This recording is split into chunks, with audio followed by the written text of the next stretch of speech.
예, 여러분 안녕하십니까. 1666일 되는 미국 대사관 참의 시민들의 행동입니다. 어제는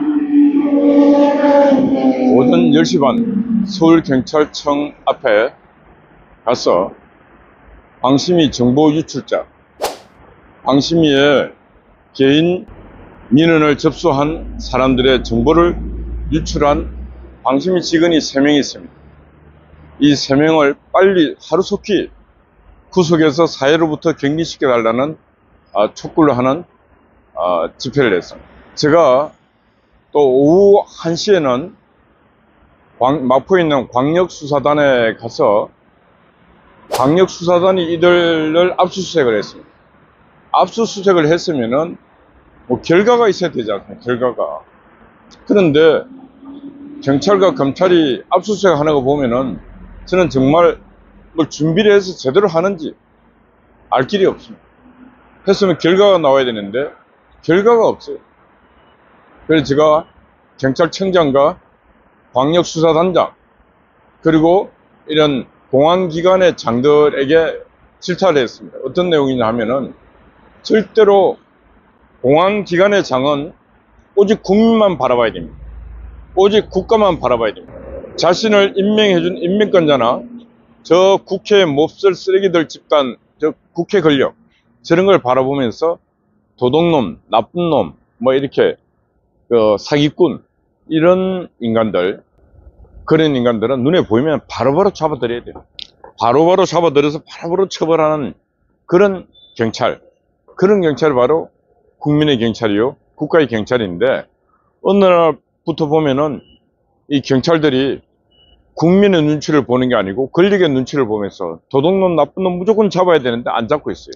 그러다 보니까 도둑놈 나쁜 놈이 지금 큰 소리 치고 도둑놈 나쁜 놈들이 주인 행사를 하고 있고, 지금 개미 같은 일반 시민들이 간첩이다 이렇게 신고해 놓으면은 신고한 그 사람을 밖으로 이름을 공개해 버리면은 죽잖아요. 간첩 신고했는데 간첩 신고한 사람을 공개해 버리면은 간첩들이 가만두겠습니까? 얼마 전에 박상학 우리 동지가 국회 가방위 출석해서 청문회를 하는데 박상학한테 이재정이가 질문했습니다. 당신 뭐 기자를 폭행하고 이래갖고 처벌받았지 않느냐? 박상학이 제대로 말을 할 기회를 안 주니까 나중에 들어보니까 맞을 만도 했어요. 진짜 그 인간들이 타인의 생명을 위태롭게 만든 그런 짓을 했습니다. 무슨 얘기냐? 박상학 같은 그런 인권운동가는 이름이 주소가 공개되면 안 돼요. 그런데 기자들 대동해서 집을 공개해버리고 사는 곳을 거주하면은 박상학과 그 처자식이 다 위험에 노출되지 않습니까? 응? 그렇게 취재한 놈들을 처벌해야 될 거 아닙니까? 근데 박상학이가 처벌받았다고, 아니 입장 바꿔놓고 저라도 그런 인간들을, 제가 법이 그런 인간들을 처벌을 못하면은 저라도 제가 살기 위해서 해야 안 되겠습니까? 박상학이가 하고 싶었던 말은 그 말이었습니다. 국민들이 그 말을 들었으면 분노할 거 아닙니까? 어떻게 간첩 신고한 사람을, 이 사람이 간첩을 신고했어야 하고 그걸 공개하는 놈이 그게 대한민국 국민입니까?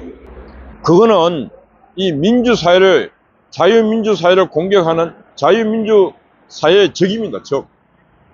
다른 말로 하면은 간첩입니다. 간첩. 자유민주사회를 질서를 파괴시키는 놈은 간첩입니다. 간첩. 간첩과 다를 바 없는 놈입니다. 그리고 박상학 같은 인권운동가의 이름, 주소를 다 공개해버리면은 너는 죽는다. 예, 김일성이가 김정일이 있을 때 이영환이 와서 암살해 죽여버렸잖아요. 대한민국은 아직까지 갈등이 심하고 이런 죽음이 수시로 일어나는 곳이 대한민국입니다. 박상학 같은 그런 인물은 진짜 필요합니다. 자기의 생명 다 무릅쓰고 자기의 온 모든 열정을 다 바쳐서 20년 동안 저 북녘 땅에 있는 형제, 자매, 친구들에게 이 남조선의 자유가 있는 곳이고 당신들은 그 김씨 세습에 쏘아가고 있다고 그 알리는 그 용기한 말로 박상학은 진짜 노벨 평화상 받아야 됩니다. 노벨 평화상. 박상학이가 저 북녘땅을 향해서 저 고생할 때 누가 하나, 한국 정치인 누구 하나 북한 인민들을 걱정하고 생각했습니다. 박상학은 말이 다 맞습니다. 김여정 하명법 갖고 그 법을 만들어서 대북 전단 못 날리게 만들었던 자들이 민주당 아닙니까? 저는 민주당에 있는 국회의원들을 보면은 과연 이 나라를 위해서 자신들이 일을 하고 있는지 아니면은 김정은의 앞잡인지 분간할 수가 없습니다.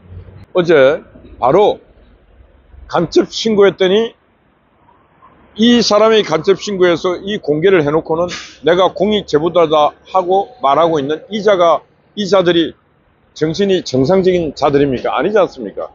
그리고 이런 자들을 국회에다 불러갖고 방탄청문회 열어주는 저 최민희를 비롯한 저 민주당 의원들이 정상입니까? 비정상입니까? 비정상입니다.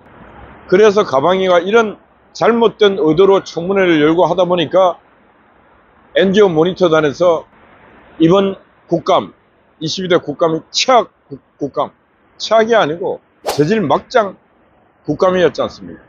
저런 자가 국회의원이고 가방위원장이고 무게 잡고 국회의원장 방 가면 되게 큽니다.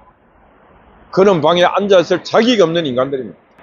언젠가 저는 국회가 이렇게 운영이 되고 국회의원들이 자기 권력 행사를 지금처럼 저질 막장으로 한다면은 국민의 손에 진짜 혼날 날이 반드시 있다. 저는 그렇게 생각합니다. 세상에 하는 말이 있습니다. 뿌린 대로 거둔다 그래서 뿌린 대로. 지금 나라가 많이 어렵습니다. 전 세계 질서는 지금 완전히 소용돌이 치고 있습니다. 이런 어려운 와중에 민주당 국회의원들 보면은 이재명을 위한 결사옹위하는 그거 외에는 없습니다. 민주당에는 국민이 없고 민주도 없고 오직 이재명밖에 없어요. 국민의힘당은 이런 호기에 쌈박질을 하고 있습니다. 내부 분열을 일으키는 자 그리고 싸움할 때는 절대로 배신하면 안 됩니다. 싸움판에서 배신을 하면은 그 배신자는 반드시 미래가 없어집니다. 싸움판에는 같이 손을 잡고 같이 싸워야 되는 것이 진리입니다. 진리.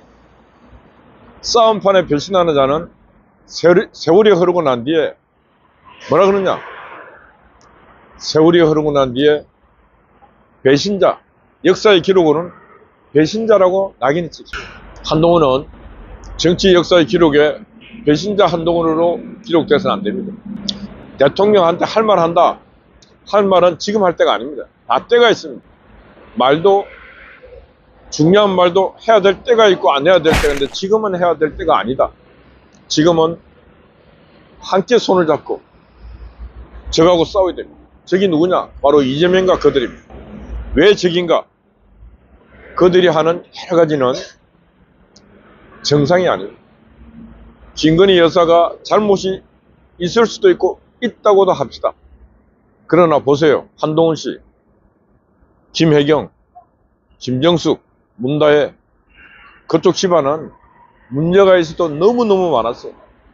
어마어마한 수백억 돈을 써가면서 비행기에 혼자 공군 1호기 타고 가고 샤넬 옷도 우리 국민이 볼 때는 한 번인 줄 아는데 3벌, 4벌 그에 비하면은 디올백 진짜 어떻게 보면은 박장범 앵커가 작은 가방이라 그랬는데 그건 작은 가방이 뭐예요? 샤넬 그 옷 봤습니까? 한 번은 자기가 입고 한 번은 국립 대통령 기념관에 전시하고 뭐 한 번은 또 돌려주고 쇼라고 하는 쇼는 다 했습니다. 그에 비해 놓으면 김건희 여사의 그런 건 아무것도 아니에요. 비교가 안 됩니다. 비교가. 상식 있는 사람 같으면은 자기가 싸우면 총대 메고. 근데 안 싸워요. 왜? 흑단물 튀기 싫으니까. 근데 거꾸로 싸워야 될 저하고 안 싸우고 거꾸로 대통령하고 싸우고 있습니다. 저는 제가 볼 때 한동훈 대표가 당대표가 되면서 국민의힘당에 미래가 있다 생각했습니다. 대표가 젊어지고 새로운 생각을 가진 사람이 대표가 됐으니까. 그런데 지금 한동훈 대표의 행동은 전혀 국민의힘당을 지지하고 응원하는 국민들의 생각하는 방향과 전혀 다른 방향으로 가고 있다. 어제 인요한 최고위원이 하는 뉴스에 하는 얘기를 들어보면서 참 외국인이 참 성숙된 말을 한다. 말도 할 때가 있고 집안 안에서 할 때가 있고 집안 안에서 하는 말이 다르고 집안 밖에 가서 해야 될 말이 다르다. 어른으로서 그런 말을 하고 또 외국인 아니 성숙된 그런 말씀을 잘 듣고 한동훈은 진짜 신중해야 됩니다. 10월 26일 날 국립묘지 현충원 박정희 대통령 추모 행사에서 무슨 꼴입니까? 망신도 그런 망신이 없지 않습니까? 그것도 동작동 국립묘지였어요. 소리 지른 우리 보수 진영의 많은 인사들도 잘못이 있었지만은 그런 소리를 나게끔 만든 정치 지도자인 한동훈의 반성을 많이 했죠. 지금은 박수를 받아도 시원찮을 판에 그 욕설을 들어서 되겠습니까? 하여튼 뭐 여러 가지 오늘 뭐 잡다한 말을 했는데 하여튼 나라가 불안하다. 세수도 금년에 30조 정도가 펑크난데 30조. 그래서 각종 기금을 끌어다 쓰겠다 하고 있습니다. 그래서 언론들이 비판하고 있는 건 그러면 문재인 때 400조 막 펑펑 썼는데 건전 재정이 되지 않고 계속 재정 자체가 문재인 때와 별반 다를 데 없이 이루어지고 있다. 이런 부분에 비판했는데 그 내용을 보면은 뭐 군인들 월급 준다고 130에서 160 몇만 원, 노인 뭐 수당 준다고 올리고 뭐 아동 뭐 주고 다 올리고 하니까 어떻게 보면은 표퓰리즘적으로 해서 나가는 부분이 상당히 많습니다. 그런데 문제는 뭐냐? 그게 하나도 국민들에게 전달도 안 되고 PR도 안 되고 그 많은 돈이 세수가 뻥긋 날 정도로 많은 돈을 국민들에게 퍼주고 있음에도 불구하고 전혀 홍보 기능이 없고 국민들은 그 피부에 와닿지도 않고 많은 국민들은 윤석열 정부가 그래도 국민을 위해서 이 많은 돈을 쓰고 있다. 아무도 몰라요. 그래서 지금 제가 볼 때는 윤석열 정부는 제가 볼 때는 일은 잘하고 있어요. 근데 그게 전혀 국민들 피부에 와닿지 않을 정도로 홍보 기능이 전혀 작동이 제대로 안 되고 있다. 홍보 기능이. 왜 작동이 안 되고 있는가? 홍보를 해줄 전파를 언론들이 언론 노조가 다 장악하고 있으니까 뭐 홍보를 안 해주는 거야. 그래서 그런 부분에서 문제가 많다. 문제가 많다. 그래서 고민이 크겠지만은 진짜 대단한 결단을 해야 됩니다. 저는 이런 기회에 큰 폭의 대개각을 해야 된다. 큰 폭의 대개각. 대개각에서 일신하는 모습을 국민들에게 보여주고 그리고 그대로 남아있는 임기 동안 밀고 갈 수 있는 불도저 같은 그런 사람들을 입각을 시켜야 된다. 그렇지 않으면 상당히 어렵다. 그런 생각을 합니다. 그래서 국민들 불안하게 하지 마시고 그런 통 큰 결단을 내려주실 것을 부탁드립니다. 예, 어젯밤에는 우리 파워 아군 스파이 또 수고했습니다. 아침 일찍 송화제가 또 수고하고 있습니다. 우리 이경님을 비롯한 각신이 여러분들 파이팅입니다. 감사합니다.